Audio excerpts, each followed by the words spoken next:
Pagdating ng karo sa Manila Cathedral sa Intramuros, ang PNP naman ang nag-alay ng arrival honors.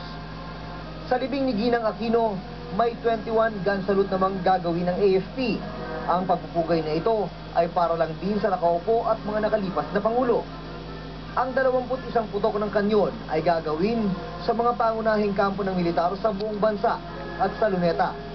Magsisimula ito sa oras na isakay na ang kabaong ni Ginang Aquino sa sasakyang magdadala sa kanya sa libingan. 1 minuto ang pagitan ng bawat putok ng kanyon.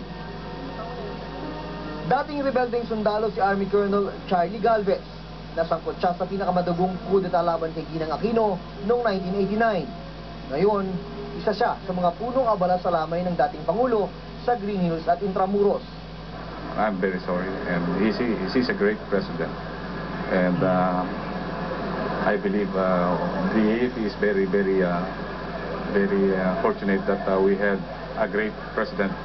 Sa araw ng libing ni Ginang Aquino sa Miyerkules, mas maraming programa pa raw ang inihanda ng AFP at PNP bilang ang pagbibigay pugay at pagtanaw ng utang na loob sa dating nilang Commander-in-Chief. June Veneracion, Nakatutok, 24 Oras.